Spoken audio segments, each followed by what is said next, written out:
सुबह ही सुबह होटल का नाश्ता करने के लिए हम पहुंच गए हैं। बेस्ट वेस्टर्न होटल में हमने स्टे किया हुआ है, जैसे कि मैंने आपको बताया है। और इनका भी वही सीन है कि 9 बजे जो है वो नाश्ता ख़त्म हो जाएगा।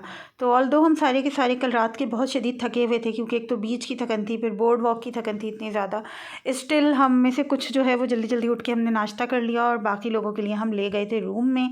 और उसके बाद फिर हमने अपनी सारी पैकिंग वगैरह की, तैयार हुए और फिर हमने जो है वो होटल से चेकआउट किया। यहाँ से हमने चेकआउट करके निकलना था। सामान हमने सोचा था हम गाड़ी में डाल लेते हैं और उसके बाद फिर मज़ीद हमें जहाँ पे भी जाना है दोबारा से, वैसे बोर्ड वॉक पे ही जाने का इरादा था हमारा, तो हम वहाँ के लिए जो है वो निकल गए थे। लेकिन सामान हमने पहले ही गाड़ी में लोड कर लिया था ताकि दोबारा से होटल नहीं आना पड़े। कुछ चीज़ें ऐसी थी जो कि अर्जेंट आपको नीड होती है, जैसे कि हमें अचानक से सेफ्टी पिन्स चाहिए थी, एक बच्चे को बेल्ट चाहिए थी, किसी को कुछ चाहिए था। तो जनाब हम डॉलर शॉप पे पहुंच गए बोर्ड वॉक की, और यहाँ पे काफ़ी सारे आइटम्स थे। और मज़े की बात यह है कि लास्ट में हमें पता चला कि ये जो डॉलर शॉप थी काफ़ी बड़ी शॉप थी, ये किसी पाकिस्तानी की थी। और जब लास्ट में उन्होंने हमसे उर्दू में बात की और उन्होंने हमें अपना इंट्रोडक्शन कराया तो हमें बड़ी खुशी हुई। ये जनाब प्लीज़ बिलीव इट और नॉट था, और हमने इसको देखा लेकिन बाहर से इनके उस टाइम पे बंद हुआ हुआ था। सुबह ही सुबह का टाइम है और हम पहुंच गए हैं आर्ट गैलरी में। इस तरह की बहुत सारी आर्ट गैलरीज़ यहाँ पे बनी हुई हैं, जिसमें जो है वो स्टेट सेल लगती है। इसमें आपको हर तरह की खूबसूरत तरीन नवादरात और आर्ट पीसेस मिल जाएंगे। कुछ जो है वो गवर्नमेंट ओन्ड होते हैं और कुछ पब्लिक ओन्ड होते हैं। कुछ ऐसे लोगों के होते हैं कि जिनकी डेथ हो चुकी होती है, तो उनकी चीज़ों को जो है वो गवर्नमेंट सेल पे लगा देती है, स्टेट जो है वो सेल पे लगा देती है। और फिर उसका जो भी उन्हें वो मिलता है, कॉस्ट मिलती है, जो भी उन्हें प्राइसेस मिलती हैं, उसको फिर जो है वो दूसरे कामों में लगाया जाता है। और जनाब इस तरह से गाड़ियाँ चल रही हैं बोर्ड वॉक के ऊपर। हम चाह रहे थे कि हम ज़रा जाएं दोबारा से एडवेंचर लैंड की तरफ। क्यों जाना है हमें एडवेंचर लैंड की तरफ? क्योंकि कल हमने आपको एक चीज़ दिखाई थी। फिर आ गई एक और आर्ट गैलरी और हम जो है वो उसमें दाखिल हो गए। अब बहुत खूबसूरत पीसेस हैं इस तरह के, जो है वो स्टेचूज़ बने हुए हैं, आपने गार्डन्स में लगाएं, अपने घर की एंट्रेंस पे लगाएं। ज्वेलरी है, डायमंड ज्वेलरीज तक यहाँ पे मौजूद थी, बहुत हसीन, बहुत खूबसूरत, हर चीज़ देखने से ताल्लुक़ रखती थी। टेबल कवर्स हमें बहुत ज़्यादा पसंद आए, बल्कि एक टेबल कवर तो जो है वो मेरी सिस्टर ने बुक भी करवा लिया यहाँ से। चीज़ों की प्राइसेस थोड़ी सी हाई होती हैं क्योंकि ऑब्वियसली ये सारे आर्ट पीसेस होते हैं। जब हम वहाँ पहुँचे तो पता चला अभी तो एडवेंचर लैंड बंद पड़ा हुआ है, तो थोड़ी देर हमें वेट करना पड़ा। हमने जो है वो कुछ मैंगो शेक और स्लश वगैरह ले लिया था और उसके बाद हम एंटर हुए और सीधे हम गए जनाब, कहाँ हम गए? हेलीकॉप्टर टूर्स पे।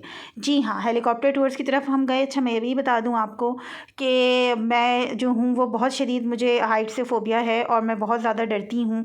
और नायग्रा फॉल्स पे मैंने बहुत ज़्यादा तमाशे दिखाए थे, बहुत शोर हंगामा किया था, बहुत रोई धोई थी। स्टिल मैं दोबारा से तैयार हो गई, क्योंकि once in a lifetime experience वाली जो चीज़ होती है। तो मैं और अरमीना, हम दोनों ने डिसाइड किया और हमने अपनी टिकट ली। यहाँ पे आपके जो है वो वेट वगैरह में चेक करते हैं, आपकी प्रॉपर चेकिंग होती है, आपकी सारी एक फॉर्म आपसे फिल करवाया जाता है।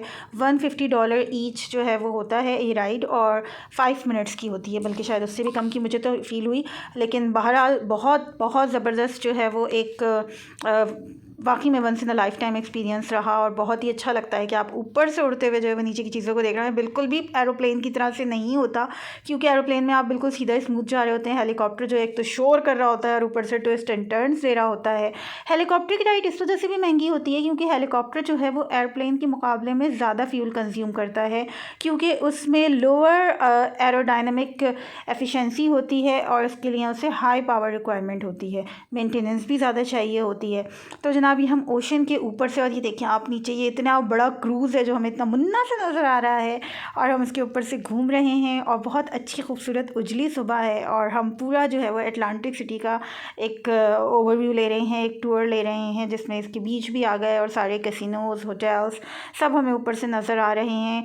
और वो सारी चीज़ें जो कल हमें बहुत ह्यूज, बहुत जिजेंटिक लग रही थी, आज हमें वो बहुत छोटी नज़र आ रही है, क्योंकि जब आप ऊंचाई से नीचाई की तरफ देखते हैं तो आपको हर चीज़ बहुत छोटी नज़र आती है। क्या कुदरत है अल्लाह ताला की, बेशक वाकई में इसमें कोई शक नहीं है कि जितनी तारीफ़ की जाए उतना ही कम है।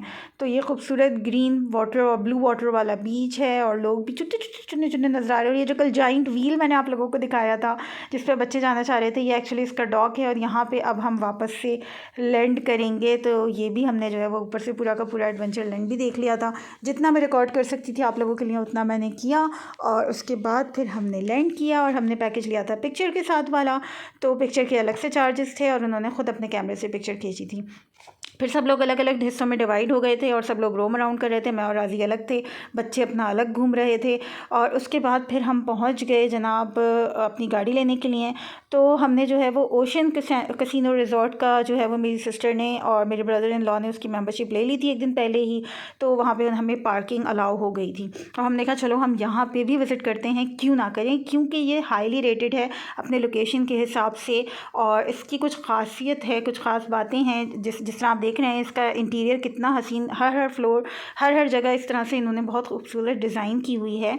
138,000 स्क्वायर फीट पे जो है ये गेमिंग, एंटरटेनमेंट और गैम्बलर्स का पैराडाइज है। जी हाँ, यहाँ पे जुआ खेला जाता है, अस्तगफिरुल्लाह, but this is how their life is. और यहाँ की रिटायर्ड लाइफ यूजुअली इसी तरीके की होती है। तो आपको ज़्यादातर यहाँ के बुज़ुर्ग लोग जो हैं वो इधर गैम्बल करते हुए, जुआ खेलते हुए नज़र आएंगे। और बहुत अच्छी सुपरमार्केट सी बनी हुई है और बहुत सारे ब्रांड्स यहाँ पे मौजूद हैं। फिर हम कैसीनो में भी चले गए और क्योंकि जाना हमें एक्चुअल पार्किंग में था, लेकिन हमने कहा चलो पहले हम थोड़ा सा रोम अराउंड करते हैं। तो यहाँ की night life, pools, luxurious spa है, रूफटॉप पे भी पार्क है, बार्स हैं, रेस्टोरेंट्स हैं। और जनाब $1 का गेम मैंने भी खेला है जो कि मैं हार गई। और उसके बाद फिर हम वाले पार्किंग वाले एरिया में चले गए और वहाँ जाके हमने थोड़ी देर वेट किया, क्योंकि जो है वो हमें हमारी गाड़ी नहीं मिल के दे रही थी। तो हम अरशद का वेट कर रहे थे, वो अभी तक बीच में मौजूद थे अरमीना और अनायता और अनाया के साथ। फिर फाइनली वो आ गए और हमारी गाड़ी हमें मिल गई। तो हम हो गए गाड़ी में सवार और ये है जनाब एक ओवरव्यू पूरा जो कि आपने देखा। और अब हम पहुंच गए हैं, कहाँ हम पहुंचे हैं? हॉबेकॉन। जी हाँ, हॉबेकॉन का मैंने आपको बताया था कि हम जो है वो एक दफ़ा लॉस्ट होके वहाँ पहुँच गए थे जब मैं बच्चों के साथ न्यूयॉर्क सिटी गई थी। और मैंने कहा था हम कोशिश करेंगे दोबारा से विज़िट करने की। तो आज फाइनली हमने कोशिश कर ली और हम यहाँ पे पहुँच गए हैं। 30 बर्गर्स पे हमने जो है वो अपनी रिज़र्वेशन करवाई थी, क्योंकि बच्चों का बहुत मूड हो रहा था बर्गर्स खाने का और हलाल बर्गर्स खाने का। तो लकीली ये लोग हलाल बर्गर्स ऑफ़र करते हैं। हमने यहाँ से सब ने जो है वो डिफरेंट बर्गर्स ऑर्डर किए थे। मैंने चिकन बारबेक्यू बर्गर ऑर्डर किया था और बहुत अमेजिंग इसका टेस्ट था। और अब मैं आपको बता दी, चलो हमने कहा चलो थोड़ा सा अब हम जो है होबोकन सिटी भी घूम लेते हैं जब गाड़ी पार्क हुई हुई है, क्योंकि पार्किंग के टिकट थे वो पर आवर के हिसाब से थे। तो हम वहाँ पे निकल गए घूमने के लिए। और होबोकन जो है वो न्यू जर्सी का ही जो है वो एक शहर है जो कि हडसन रिवर पे जो है वो वाक़ है। और साथ में ये बता दूँ कि ये पहला इंडस्ट्रियल पोर्ट था जो कि जिसमें अब पार्क्स हैं, पियर अ पार्क है, मैनहट्टन का स्काई व्यू आपको नज़र आता है यहाँ से। और 1849 में जो है ये बना था और ये बेसबॉल गेम का बर्थ प्लेस कहलाता है। यानी कि यहाँ पे सबसे पहले बेसबॉल गेम जो है वो स्टार्ट हुआ था, कहा यही जाता है। होबोकन वाटरफॉल वॉकवे है और हम इस वक्त जो है वो यहाँ घूम रहे हैं। और हमें यहाँ पे नज़र आ रहा है होबोकन टर्मिनल, जो कि कॉलोनियल टाइम से जो है वो मैनहट्टन आइलैंड और पॉइंट वेस्ट को लिंक करने के काम में आता था, यूज़ में आता था। और अभी भी ये स्टिल वर्किंग कंडीशन में है। और ये बहुत ह्यूज पार्क है जहाँ पे लोग एक्सरसाइजेस कर रहे थे। और एक साइड पे दरिया नज़र आ रहा है आपको और एक साइड पे पार्क बना हुआ है, ह्यूज पार्क, जहाँ पे लोग एक्सरसाइज कर रहे थे, बुक्स रीडिंग कर रहे थे, बातें कर रहे थे और बहुत कुछ हो रहा था। यहाँ पे योगा एरोबिक्स क्लासेस हो रही थी, बॉक्सिंग की क्लासेस हो रही थी। तो हमने ये सारी चीज़ें विटनेस की और हमें बहुत ही ज़्यादा जो है वो यहाँ पे मज़ा आया, बहुत ज़्यादा हमने इन्जॉय किया। ये देखें, जैसे आप देख रहे हैं यहाँ पे बॉक्सिंग की क्लासेस हो रही हैं, खूब लाउड म्यूज़िक लगा हुआ था जिसको मैंने अब म्यूट कर दिया है। और फिर हमने कुछ पिक्चर्स वगैरह ली। बैक साइड पे आपने देखा था अभी वो पूरा मैनहट्टन का स्काई व्यू नज़र आ रहा था। और फिर हम वहाँ से निकल गए क्योंकि खाना तो हम खा ही चुके हैं। तो जनाब कैसा लगा आपको आज का ये व्लॉग? इस व्लॉग में आपने देखा है जनाब मेरी हेलीकॉप्टर राइड और साथ में आपने देखा है ओशन कसिनो और साथ में आपने इन्जॉय किया है होबोकन सिटी। तो आ गए ना एक टिकट में 3 मज़े। तो अगर मज़ा आया है तो जल्दी से चैनल को सब्सक्राइब कर लीजिए। अगर आप नए हैं वीडियो को लाइक कर लीजिए और शेयर कर लीजिए अपने फ्रेंड्स एंड फैमिली के साथ, क्योंकि शेयरिंग इज़ केयरिंग। अगले वीडियो में इंशाल्लाह ताला फिर मिलेंगे कुछ नई चीज़ों के साथ, कुछ नई एक्टिविटीज़ के साथ। अपना बहुत ख्याल रखिएगा। अल्लाह हाफिज़।